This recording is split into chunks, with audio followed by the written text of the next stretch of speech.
और आपका आज वीडियो में। तो आज हम वीडियो में लेकर आए, इसका टाइटल है शेख हसीना के तख्ता पलट से पहले बंद कमरे में क्या हुआ था, बांग्लादेश पीएम मोदी दुनियादारी, एपिसोड 1158। तो चलिए जानते हैं इस वीडियो में। लेकिन से पहले इस वीडियो चैनल का ओरिजिनल लिंक आपको हमारी वीडियो के डिस्क्रिप्शन मिल जाएगा, सब्सक्राइब किया, लाइक शेयर को फॉलो करेंगे चैनल को। उसके अलावा मैं व्लॉग चैनल के इंस्टाग्राम लिंक भी हमारी वीडियो के डिस्क्रिप्शन मिल जाएगा, सब्सक्राइब किया, लाइक शेयर को फॉलो करें। चलिए देख लेते हैं ये video. Brought to you by Sensodent K।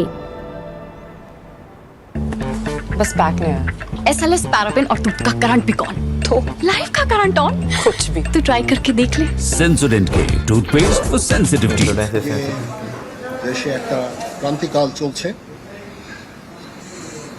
আমি সমস্ত রাজনৈতিক দলের নেতৃবৃন্দকে এখানে আমন্ত্রণ করেছিলাম, ওনারা এখানে এসেছেন। আমরা একটা সুন্দর আলোচনা করেছি।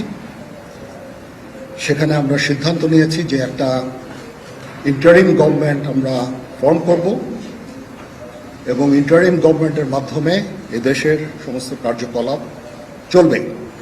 अभी आप बांग्लादेश के आर्मी चीफ जनरल वकार उस जमान को सुन रहे थे, जो बता रहे थे कि मुल्क में नई अंतरिम सरकार बनाई जा रही है। इसमें आवामी लीग को छोड़कर सभी पार्टियों को शामिल किया जाने वाला है। इस ऐलान का मतलब था कि भारत के पड़ोसी देश बांग्लादेश में तख्ता पलट हो गया। हिंसक प्रदर्शनों के बीच प्रधानमंत्री शेख हसीना ने इस्तीफा दे दिया और इस्तीफा देने के साथ ही उन्होंने देश भी छोड़ दिया। उनका प्लेन गाजियाबाद के हिंडन एयरबेस पर लैंड हुआ। ब्लूमबर्ग की रिपोर्ट के मुताबिक हिंदुस्तान में थोड़ी देर रुकने के बाद वो लंदन के लिए निकल सकती हैं। बांग्लादेश में क्या हुआ? फ़ौज ने अंतरिम सरकार बनाने का ऐलान कर दिया। कहा कि इसमें सभी पार्टियों को शामिल किया जाएगा। प्रदर्शनकारियों से अब घर वापस लौटने की अपील की गई है, मगर अभी हालात काबू में नहीं आए हैं। उपद्रवी भीड़ ने प्रधानमंत्री आवास गोनो भवन पर कब्जा कर लिया है, गण भवन। वहाँ लूटपाट हो रही है। आवामी लीग के दफ्तर और नेताओं के घरों को जलाया जा रहा है। पूरे बांग्लादेश में अराजकता पसरी हुई है और इस हलचल के बीच भारत सरकार भी सतर्क है। बांग्लादेश बॉर्डर पर सुरक्षा बढ़ा दी गई है। बेसब्री से अगले चैप्टर का इंतज़ार हो रहा है। तो आज के शो में हम जानेंगे कि बांग्लादेश में तख्ता पलट की कहानी क्या थी, शेख हसीना का अब क्या होगा और ये भारत के लिए चिंता की बात क्यों है। नमस्ते, मैं हूं निखिल और आप देखना शुरू कर चुके हैं ललन टॉप का अंतर्राष्ट्रीय प्रसंगों से जुड़ा रोजाना का कार्यक्रम दुनियादारी, जहां आज बात बांग्लादेश की। बांग्लादेश भारत की पूर्वी सीमा से लगा हुआ है। सिर्फ 2 मुल्कों से उसकी ज़मीनी सीमा लगती है, हिंदुस्तान और म्यांमार। भारत के 5 राज्यों का बॉर्डर बांग्लादेश से जुड़ा हुआ है। कौन कौन से राज्य हैं? असम है, पश्चिम बंगाल, मिजोरम, मेघालय और त्रिपुरा। त्रिपुरा की राजधानी अगरतला भी बांग्लादेश बॉर्डर पर ही है। आबादी लगभग 17 करोड़ है इस मुल्क की। 90% से अधिक लोग इस्लाम को मानते हैं, 8% हिंदू हैं। इस्लाम राजकीय धर्म भी है। हालांकि संविधान ने सभी धर्मों को बराबरी का हक देने की बात कही है। बांग्लादेश की स्थापना दिसंबर 1971 में हुई, पाकिस्तान से अलग होकर। पहले जो ईस्ट पाकिस्तान था वो बांग्लादेश बन गया और बांग्लादेश की आज़ादी में सबसे ज़्यादा मदद हिंदुस्तान ने की। मुक्ति बाहिनी को ट्रेनिंग देने से लेकर पाकिस्तान की फ़ौज से कन्वेंशनल वार लड़ने तक भारत बांग्लादेश के साथ खड़ा रहा उसके जन्म से। 3 दिसंबर 1971 को पाकिस्तान ने भारत के खिलाफ जंग छेड़ी और 13 दिनों के अंदर पाकिस्तान घुटनों पर आ गया। 16 दिसंबर 1971 को उसकी फ़ौज ने ढाका में सरेंडर कर दिया। तब जाकर बांग्लादेश की स्थापना का रास्ता साफ हुआ। भारत पहला देश था जिसने बांग्लादेश की आज़ादी को मान्यता भी दी थी। शेख मुजीबुर रहमान बांग्लादेश के पहले राष्ट्रपति और प्रधानमंत्री बने। उन्हें बांग्लादेश का राष्ट्रपिता भी कहा जाता है, बंगबंधु। मुल्क की स्थापना के 4 बरस बाद ही लेकिन उनका कत्ल हो गया।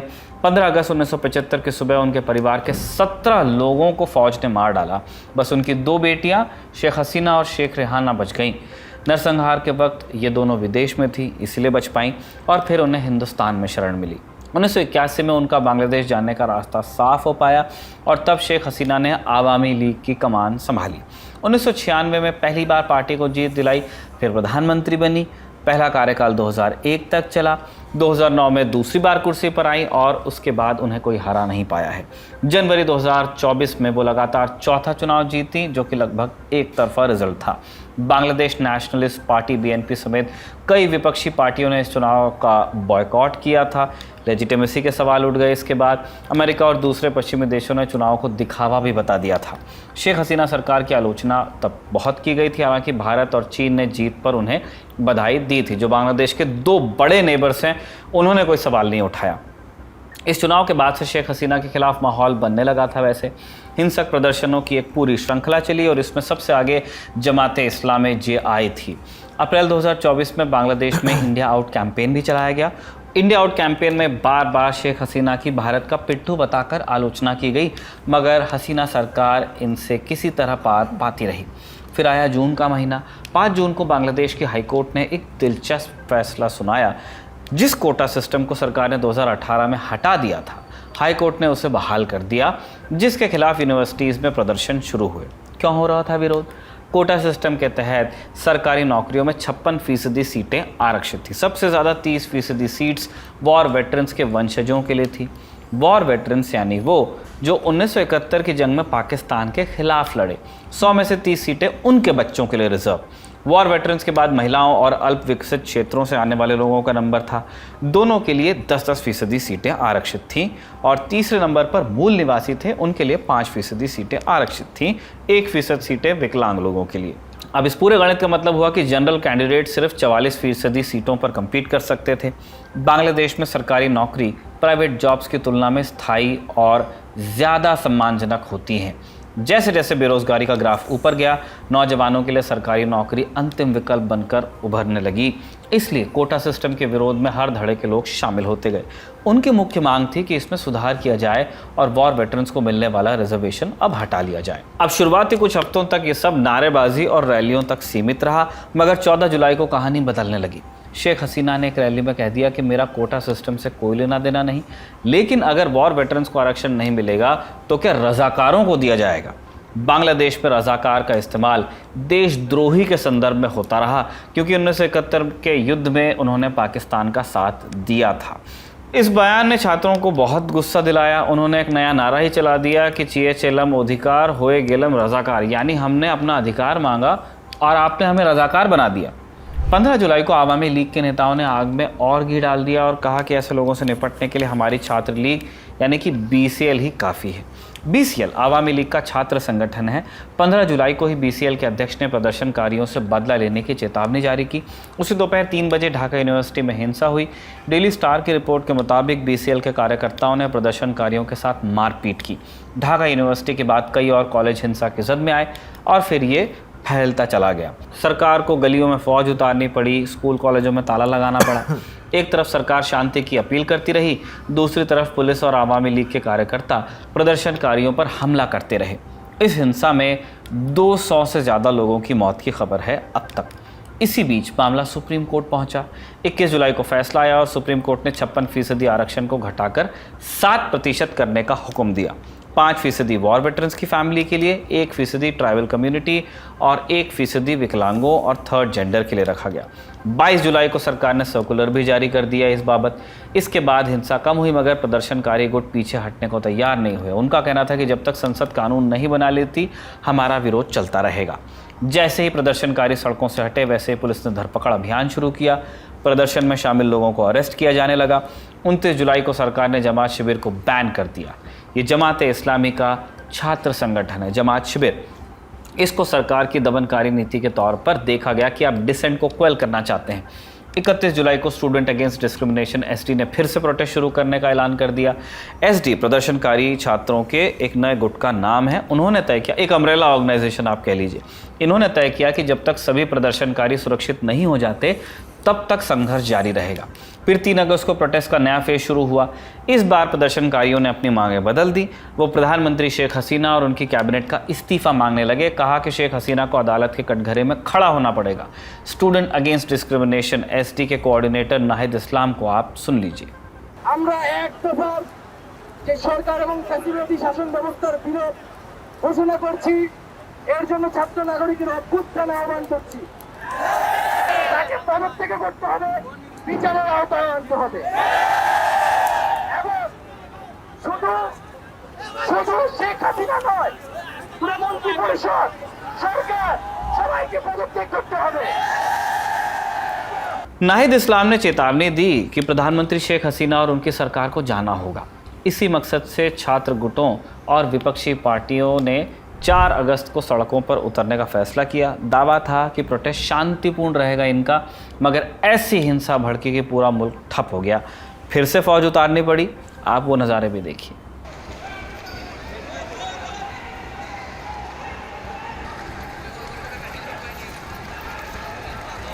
दोनों पैरेलल में।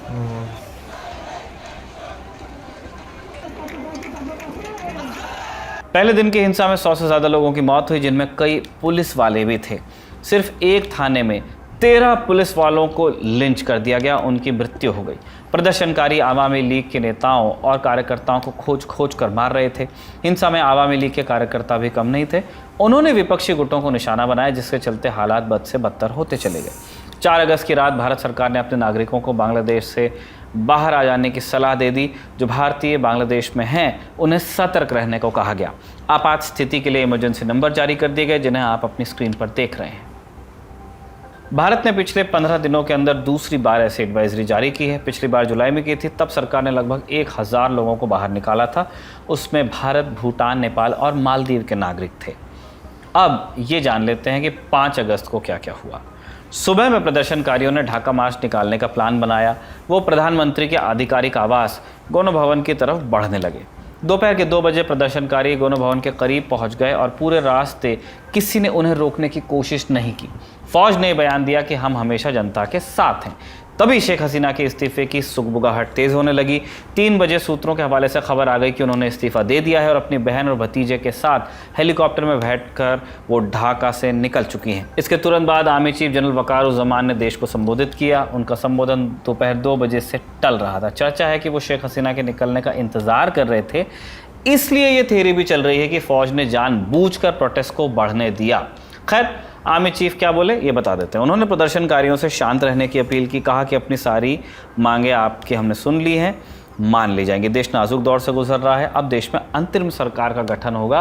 सभी हत्याओं और अपराधों का न्याय होगा। हम आज रात तक समाधान निकालने की कोशिश करेंगे। যে দেশে একটা ক্রান্তিকাল চলছে, আমি সমস্ত রাজনৈতিক দলের নেতৃবৃন্দকে এখানে আমন্ত্রণ করেছিলাম। ওনারা এখানে এসেছেন। আমরা একটা সুন্দর আলোচনা করেছি।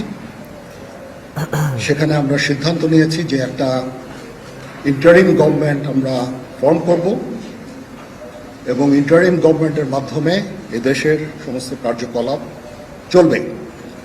আমাদের দেশের অনেক ক্ষতি হচ্ছে, অর্থ সম্পদের ক্ষতি হচ্ছে, জানের লোকজন মারা যাচ্ছে। তো এগুলো থেকে আপনারা বিরত হন এবং আমাদের সাহায্য করেন। আমি সমস্ত দায়িত্ব নিচ্ছি। আমি আপনাদের কথা দিচ্ছি, সমস্ত হত্যা, সমস্ত অন্যায়ের বিচার আমরা করব। আপনারা সেনাবাহিনীর প্রতি আস্থা রাখেন। आर्मी चीफ जनरल जमान की कहानी क्या है ये भी आपको बता देते हैं, क्योंकि ये एक अचानक की फिगर की तरह उभरे हैं। 1966 में इनकी पैदाइश हुई है। नेशनल यूनिवर्सिटी से डिफेंस स्टडीज़ की इन्होंने पढ़ाई की है। लंदन के किंग्स कॉलेज से मास्टर ऑफ आर्ट्स की डिग्री ली है और शादी शाहनाज कमालिका जमान से इनकी हुई है। शाहनाज बांग्लादेश के पूर्व सेना प्रमुख जनरल मुस्तफिजुर रहमान की बेटी हैं। रहमान 1997 से साल 2000 तक पद पर रहे। उस वक्त भी शेख हसीना ही प्रधानमंत्री हुआ करती थी। जनरल वकार को जून 2024 में सेना की कमान मिली। उससे पहले वो चीफ ऑफ जनरल स्टाफ के पद पर थे। हसीना सरकार में और भी कई अहम पदों पर ये काम कर चुके हैं। अब आते हैं लाख के सवाल पे कि आगे क्या होगा। फौज ने अंतरिम सरकार बनाने की घोषणा तो की है, कहा है कि इसमें सभी पार्टियों को शामिल किया जाएगा। हालांकि अभी ये स्पष्ट नहीं है कि असली ताकत किसके पास रहेगी। क्या रिमोट कंट्रोल से सरकार चलेगी? आर्मी चीफ ने प्रदर्शनकारी छात्रों के प्रतिनिधियों से मुलाकात की बात कही है। वो भी सरकार में अपनी भागीदारी चाहते हैं। भारत क्या कर रहा है? विदेश मंत्री डॉक्टर जयशंकर ने प्रधानमंत्री नरेंद्र मोदी को ब्रीफ किया है। आधिकारिक बयान का अभी भी इंतजार है। भारत के राष्ट्रीय सुरक्षा सलाहकार अजीत डोभाल ने हिंडन एयरबेस पर जाकर शेख हसीना से मुलाकात की है। उनके बीच क्या बातचीत हुई, इसे लेकर अभी कोई जानकारी जाहिर नहीं हुई है। ये जानकारी ज़रूर आई है कि शेख हसीना जहाँ पर हैं उसे एयरफोर्स के गरुड़ कमांडोज ने सिक्योर कर लिया है। बॉर्डर सिक्योरिटी फोर्स BSF के डायरेक्टर जनरल दलजीत सिंह चौधरी कोलकाता पहुंच गए हैं। वो सीनियर अधिकारियों के साथ हालात की समीक्षा कर रहे हैं। नई दिल्ली में बांग्लादेश के उच्चायोग के बाहर सुरक्षा बढ़ा दी गई है। भारत ने बांग्लादेश जाने वाली सभी ट्रेनों को रद्द कर दिया है अगले आदेश तक। एयर इंडिया ने बांग्लादेश जाने और वहां से आने वाली सभी उड़ानों को कैंसिल कर दिया है। जैसा कि हमने पहले भी बताया, भारत के 5 राज्यों की सीमा बांग्लादेश से लगती है, इसलिए सीमाई इलाकों में हलचल अब तेज़ है। ये भी कहा जा रहा है कि हालात अगर और ख़राब होते हैं तो शरणार्थी संकट खड़ा हो सकता है। हमने इंडिया फाउंडेशन के डायरेक्टर कैप्टन आलोक बंसल से पूछा कि शेख हसीना का तख्ता पलट भारत के लिए कितनी बड़ी घटना है और भारत पर क्या असर दिख सकता है। देखिए, मेरे हिसाब से ये बहुत दुर्भाग्यपूर्ण घटना है भारत के लिए। शेख हसीना भारत की एक अभिन्न मित्र थी, अपने पिता शेख मुजीबुर रहमान की तरह, और उनके अंदर बांग्लादेश ने काफ़ी प्रगति की। बांग्लादेश की आर्थिक और सामाजिक जो नीतियां थीं उसमें बांग्लादेश ने बहुत ज़्यादा प्रगति की, और उसके लिए शेख हसीना उत्तरदायी हैं, रिस्पॉन्सिबल हैं। और भारत और बांग्लादेश के संबंध 1975 के बाद कभी भी इतने मधुर नहीं रहे। जनवरी 2024 के चुनाव के बाद से हसीना सरकार की मुश्किलें बढ़ी हुई थी। मई में हसीना ने पब्लिकली कहा कि एक फॉरेन कंट्री उनकी सरकार गिराना चाहती है। अभी जिस तरह का प्रोटेस्ट हुआ है, ऐसा लग रहा था कि बहुत पहले से इसकी स्क्रिप्ट लिखी जा रही थी, सब कुछ एक तयशुदा तरीके से हुआ। क्या फौज शेख हसीना को नापसंद करती थी या कोई विदेशी तत्व था जिसने प्रोटेस्ट को बढ़ावा दिया? अब इस पर एक्सपर्ट की राय सुनिए। देखिए, फौज शेख हसीना को नापसंद नहीं करती थी। विदेशी ताकतें कई थी जो शेख हसीना को हटाना चाहती थी। पश्चिमी देश शेख हसीना से कभी खुश नहीं थे। पाकिस्तान और जो एंटी लिबरेशन मूवमेंट है वो शेख हसीना से खुश नहीं थे। और दुर्भाग्य से क्या है कि शेख हसीना की पार्टी आवामी लीग में कई ऐसे तत्व घुस गए थे जो राष्ट्र विरोधी थे, लेकिन शेख हसीना उनको आइडेंटिफाई नहीं कर पाई और ऐसे तत्वों से घिर गई जिन्होंने उनको गलत सलाह दी। अन्यथा ये सिचुएशन जो थी कुछ दिनों पहले तक आसानी से रिजॉल्व की जा सकती। बांग्लादेश का फ्यूचर क्या दिखता है? इस तख्ता पलट का सबसे बड़ा फायदा किसको होने वाला है? अभी जानिए। देखिए, अभी कुछ कहना थोड़ा मुश्किल है क्योंकि अभी सेना एक अंतरिम शासन की स्थापना करने की कोशिश कर रही है। अगर सेना सफल हो जाती है तो मेरे ख्याल से एक स्थिरता आ जाएगी, पर अभी इस वक्त जैसा दिख रहा है वो एक मोबोक्रेसी दिख रही है, और इसमें ये अस्थिरता का वातावरण अगर ज़्यादा फैला तो बांग्लादेश की अर्थव्यवस्था, बांग्लादेश के अंदर जो दंगे हैं वो बढ़ते ही चले जाएंगे। कई मीडिया रिपोर्ट्स में दावा किया गया है कि शेख हसीना को भारत में शरण नहीं दी जाएगी स्थायी रूप से। ज़्यादा संभावना इसी बात की है कि वो लंदन चली जाएं। भारत उन्हें शरण देने से क्यों बच रहा है? मेरे हिसाब से भारत को बिल्कुल नहीं बचना चाहिए, क्योंकि ये भारत की नैतिक जिम्मेदारी है। शेख हसीना को हमने पहले भी एसाइलम दिया है और अगर देना पड़ता है तो देना चाहिए। इसे बांग्लादेश की वर्तमान सरकार या भविष्य में आने वाली हुकूमतों के खिलाफ नहीं समझा जाना चाहिए। भारत ने पहले भी बर्मा के राष्ट्रपति यूनू को वो दिया है, कई और राष्ट्रों के, अफ़गानिस्तान के नेताओं को दिया है, नेपाल के नेताओं को, कई राष्ट्रों के नेताओं को हम शरण देते आए हैं। और एक जनतांत्रिक व्यवस्था होने के नाते और एक क्षेत्रीय शक्ति होने के नाते ये हमारा उत्तरदायित्व है कि हम ऐसे नेताओं एक सेफ शरणगाह प्रोवाइड करें। बांग्लादेश का चैप्टर यहीं पर रोकते हैं। इससे जुड़े लेटेस्ट अपडेट्स वैसे आपको एलन टॉप पर मिलते रहेंगे। फिलहाल हम इजराइल ईरान विवाद की तरफ चलते हैं। अमेरिका ने इजराइल पर हमले की संभावित तारीख बता दी है। इजरायली अखबार वल्ला की रिपोर्ट के मुताबिक ईरान और हिजबुल्लाह 5 अगस्त को हमला कर सकते हैं। अमेरिका के विदेश मंत्री एंटनी ब्लिंकन ने G7 देशों को ये जानकारी दी है। G7 कौन? America, Canada, Britain, Germany, France, Italy, Japan और यूरोपियन यूनियन। ब्लिंकन ने उन्हें कहा कि वो इजराइल, ईरान और हिजबुल्लाह पर दबाव बनाए ताकि रीजनल वॉर को टाला जा सके। ईरान के हमले की आशंका क्यों? 30 और 31 जुलाई की दरमियानी रात ईरान की राजधानी तेहरान में हमास के सरगना इस्माइल हनीए की हत्या हो गई। वो ईरान के राष्ट्रपति मसूद पेज़ेश्कियान के शपथ ग्रहण समारोह में हिस्सा लेने पहुंचे थे। ये ईरान की संप्रभुता का उल्लंघन माना गया। ईरान और हमास ने हत्या का इल्ज़ाम इजराइल पर लगाया है, मगर इजराइल ने ना तो स्वीकार किया और न ही खंडन भी किया। हालांकि उसने एक जिम्मेदारी ज़रूर ली। 29 जुलाई को उसने हिजबुल्लाह के सीनियर कमांडर फुआद शुक्र को बेरूत में घर समेत उड़ा दिया। बेरूत लेबनान की राजधानी है। हिजबुल्लाह लेबनान का चरमपंथी संगठन है और उसकी एक और पहचान है कि वो ईरान का प्रॉक्सी भी है। ईरान उसी के ज़रिए इजराइल पर हमले कराता है। हनीए और शुक्र की हत्या के बाद दोनों सेम पेज पर आ चुके थे। हिजबुल्लाह को अपने कमांडर का बदला लेना है, जबकि ईरान को अपनी संप्रभुता के उल्लंघन का। दोनों ने बाकायदा चेतावनी भी इशू की। अब उनके जवाब का इंतज़ार हो रहा है। इजराइल और अमेरिका तैयारी कर रहे हैं, मगर वो दायरे को लेकर निश्चित नहीं है। पिछली दफ़ा ईरान ने अप्रैल में मिसाइल और ड्रोन से अटैक किया था, तब उसने बैकडोर से समय और तारीख बता दी थी ताकि इजराइल और उसके सहयोगी रोक सकें या बचाव कर सकें। ईरान का हमला रोकने में Britain, France, Qatar, Egypt, Jordan, Saudi Arab, UAE और बहरीन ने मदद की थी। उन्होंने मिलकर 99% मिसाइल्स और ड्रोन्स को हवा में ही नष्ट कर दिया था। इसीलिए कहा गया कि कोई जानकारी पहले से रही होगी।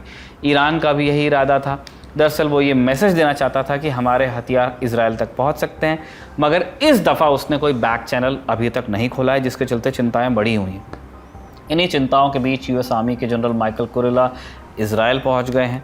कुरेला यूएस सेंट्रल कमांड यानी कि सेंटकॉम को लीड करते हैं और वो संभावित हमले का काउंटर प्लान तैयार करने में इजराइल की मदद कर रहे हैं। इजराइल में क्या चल रहा है? 4 अगस्त की रात प्रधानमंत्री बेंजामिन नेतन्याहू ने रक्षा मंत्री योआव गलांत और फौज के सीनियर अफसरों के साथ मीटिंग की और फिर कहा कि ईरान हमें 7 तरफ से घेरने की कोशिश कर रहा है, मगर हम उन्हें कामयाब नहीं होने देंगे। आप सुन लीजिए। רק הגברת הלחץ הצבאי על אויבינו השפלים, מרצחי החמאס, תקדם את מטרות המלחמה. איראן ועושי דברה מבקשים להקיף אותנו בטבעת חנק של טרור ב7 חזיתות. התוקפנות הגלויה שלהם אינה יודעת שובע, אבל לא אלמן ישראל. אנו נחושים לעמוד מולם בכל חזית, בכל זירה, רחוקה כקרובה. כל מי שרוצח את אזרחינו, כל מי שפוגע במדינתנו, לא ינקה מאחריות. הוא ישלם מחיר כבד מאוד. मिडल ईस्ट में क्या हो रहा है? अमेरिका, फ्रांस, तुर्की समेत कई देशों ने अपने नागरिकों को लेबनान छोड़ने की सलाह दी है। अमेरिका ने तो यहाँ तक कहा है कि जिस भी फ्लाइट में टिकट मिले उससे बाहर निकल आइए। 5 अगस्त को जॉर्डन के विदेश मंत्री इमान सफादी ईरान पहुंचे। पिछले 10 वर्षों में जॉर्डन का कोई विदेश मंत्री पहली बार ईरान गया है। सफादी ने कहा कि वो मिडल ईस्ट में बढ़ते तनाव से चिंतित हैं। दरअसल जॉर्डन इसराइल की पूर्वी सीमा से लगा है और अगर ईरान इसराइल पर कोई भी हवाई हमला करता है तो ये उसके एयर स्पेस से होकर गुजर सकता है। अप्रैल 2024 के हमले में जॉर्डन ने उन्हें इंटरसेप्ट करने में मदद भी की थी। आज की दुनियादारी में बस इतनी जानकारी। शुक्रिया, शुभ रात्रि। बांग्लादेश में जो प्रोटेस्ट है लगभग जो है 1 महीना जो है उसे हो चुका हुआ है और कल जो है हमने उसका दी एंड तो नहीं खैर मैं कहूँगा कि देखा, लेकिन जो है एक गवर्नमेंट जो है वहाँ पे तख्ता पलट जो है इन शोर जो है वहाँ पर आपको जो है वो देखने को जो है मिला और जो है शेख हसीना जी जो हैं उन्हें जो है वो बांग्लादेश छोड़कर जो है वो जाना पड़ा। और मेरा ख्याल है कि भाई एक मुल्क में इस तरह जो है ना उसे डिस्टेबलाइज करने के लिए मैं खाली ये नहीं कहूँगा कि गवर्नमेंट खाली जिम्मेदार होती है, बहुत सारे छोटे बड़े फैक्टर ऐसे होते हैं जिसे ना कहीं हम नज़रअंदाज है वो शुरू से कर रहे होते हैं। हमारे सामने चीज़ें हो रही होती हैं लेकिन हम जो है ना कंसिस्टेंटली उसे नज़रअंदाज कर रहे होते हैं। सबसे पहले मैं बोलूँगी कि बहुत ही अफसोसनाक सिचुएशन थी, क्योंकि किसी भी कंट्री में जब इस तरह के हालात होते हैं तो जो आम नागरिक हैं उनको बहुत वर्स्ट सिचुएशन जो है वो फेस करनी पड़ती है। बहुत सारे लोगों को इनसिक्योरिटी रहती है और क्योंकि इस तरह की चीज़ों में कल के जिस तरह के वाक़यात मतलब देखने को मिले सोशल मीडिया पर हम लोगों को, ऑनेस्टली बोलूँ तो मैं उस चीज़ को काफ़ी ज़्यादा पाकिस्तान की जो सिचुएशन है उसके साथ रिलेट कर पा रही थी। जब पाकिस्तान में भी इस तरह के इंसिडेंट होते हैं मुझे नहीं समझ आता लोग जो हैं वो इतना वायलेंस की तरफ क्यों चले जाते हैं। ठीक है, प्रोटेस्ट में मानती हूँ, दोनों साइड पर आपको कोई ना कोई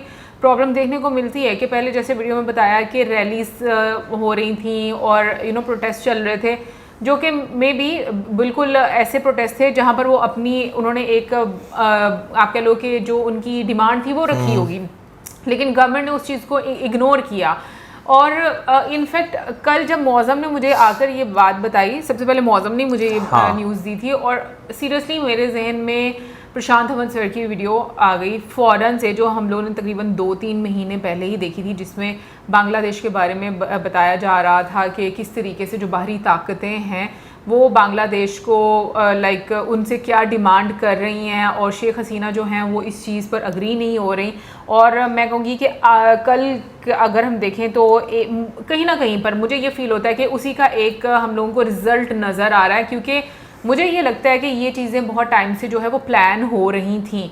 हाँ, मुझे लगता है कि शायद जब कोई भी लीडर एक लंबे अरसे के लिए मतलब गवर्नमेंट में रहता है तो शायद कहीं ना कहीं यहाँ पर वो कुछ ना कुछ केयरलेस शो करता है, जिसकी वजह से जो उसके इर्द गिर्द ऐसे लोग होते हैं जो उसके गलत मशवरा देते हैं जिनको वो आइडेंटिफाई नहीं कर पाता है। हाँ, और उसकी वजह से उसको ऐसे परिणाम जो हैं वो भुगतने पड़ते हैं, क्योंकि जिस तरीके से गवर्नमेंट की तरफ से स्टेटमेंट आया उससे एक और मौका मिला, क्योंकि जब लोग इस तरह की स्थिति बनाना चाहते हैं, एक ऐसा आप कह लो कि सिनेरियो क्रिएट करना चाहते हैं, वो एक एक वर्ड को पकड़ते हैं कि गवर्नमेंट की तरफ से कौन सी ऐसी एक चीज़ आए कि जिसको हम लोग हाईलाइट करें और इस तरह की स्थिति हम लोगों के लिए बनाना आसान हो जाए, हम लोगों को प्रोवोक करें। तो मुझे ये लगता है कि जो बांग्लादेश की गवर्नमेंट थी उनको चाहिए था कि इस चीज़ को और ज़्यादा मैच्योर तरीके से हैंडल करती ताकि ये सिचुएशन ना आती, क्योंकि गवर्नमेंट के लोगों को या गवर्नमेंट को भी ये चीज़ पता होगी कि लोगों में कितना गुस्सा है या कौन कौन सी पार्टीज़ किस किस हद तक प्रोपोगेंडा कर रही है और कितने अगेंस्ट हो रहे हैं लोग हमारे।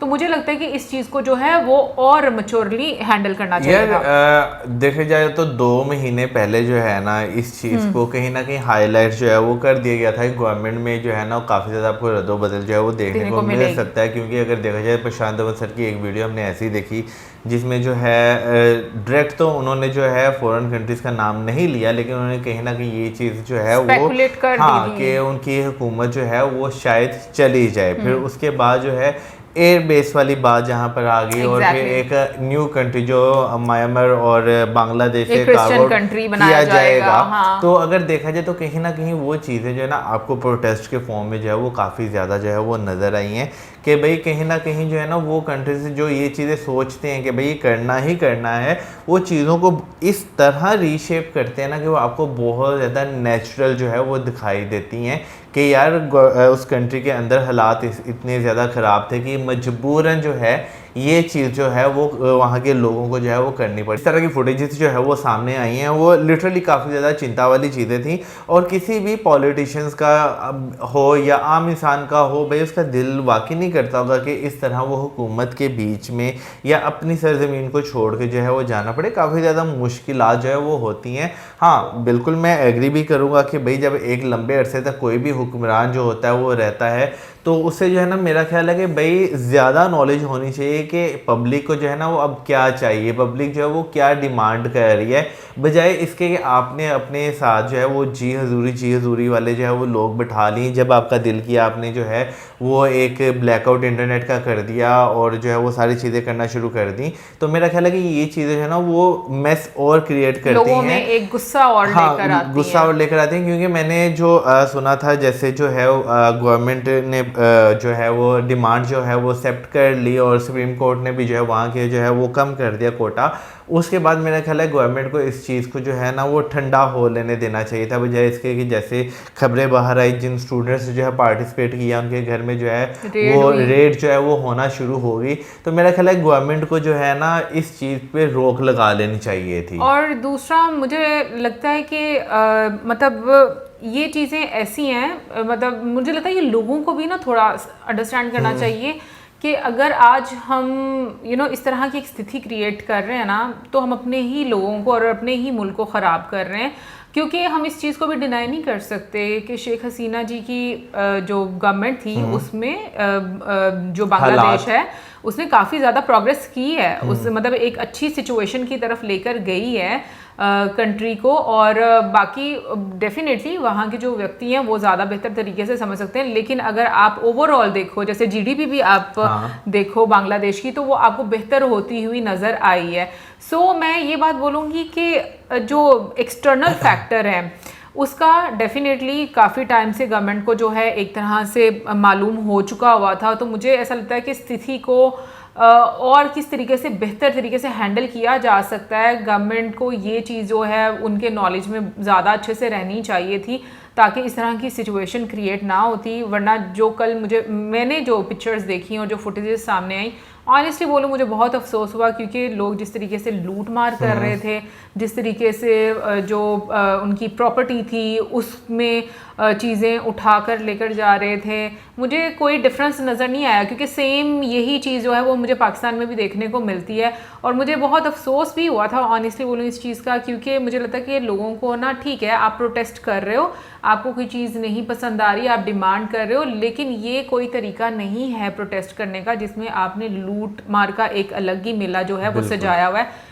लोगों की जानों को नुकसान नहीं होना चाहिए, लोगों के माल को नुकसान नहीं होना चाहिए, इनफैक्ट दोनों साइडों से एग्जैक्टली दोनों साइडों से। और माइनॉरिटीज़ की भी अगर हम लोग बात करें, ऐसी स्थिति में स्पेशली माइनॉरिटीज़ जो हैं उनको बहुत ज़्यादा इनसिक्योरिटी हो जाती है। सो मुझे लगता है कि अब जो वहाँ की फ़िलहाल तो जो वहाँ की आर्मी है मतलब वो सब चीज़ें हैंडल कर रही है, बिल्कुल। लेकिन आगे मज़ीद जो जैसे आप कह लो कि Government डिफरेंट एक बनाई पार्टीज हैं जाएगी, गवर्नमेंट बिल्कुल। बनाने के लिए, मेरे वैसे अगर मतलब मैं अगर अपना ओपिनियन दूं तो मुझे लगता है कि आपको किसी भी पार्टी को बाहर नहीं निकालना चाहिए, आपको हर पार्टी को जो है वो एक राइट देना चाहिए। बाकी जहाँ तक ईरान की बात है और इजराइल की बात है, भाई हम लोग यही बोलेंगे कि अभी जिस तरह की स्थिति चल रही है पूरी दुनिया में, सीरियसली एक अलग लेवल का केओस आपको देखने को मिल रहा है। तो मेरी तो यही दुआ है कि हर तरफ शांति हो, और ये जो हमें इतनी ज़्यादा हलचल नज़र आ रही है जो कि दुनिया को अलग ही डायरेक्शन में लेकर जा रही है,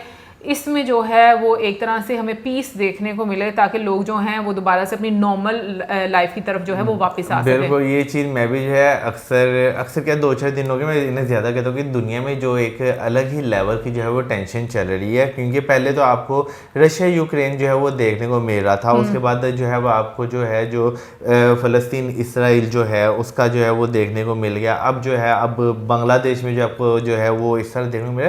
तो मैं कहता हूँ दुनिया एक अलग ही केओस में जो है ना इस टाइम चल रही है। बिल्कुल। एनीवे गाइस, आप ज़रूर बताइएगा कि आपका क्या कहना है इसके बारे में, अपनी ओपिनियन ज़रूर शेयर कीजिएगा कि क्या बांग्लादेश की जो गवर्नमेंट है उसको किस तरीके से मतलब क्या चीज़ें अब आगे मज़ीद बेहतरी के लिए करना चाहिए, क्योंकि नो डाउट इस सिचुएशन में इंडिया पर बहुत ज़्यादा एक लोड आता है, क्योंकि वो बिल्कुल बॉर्डर एक बहुत बड़ी बॉर्डर उन्होंने बोला कि स्टेट्स बॉर्डर बहुत बड़ी बहुत बड़ा शेयर करता है। तो आपका क्या ओपिनियन जरूर बताइएगा कमेंट सेक्शन में। साथ में like subscribe share, good bye.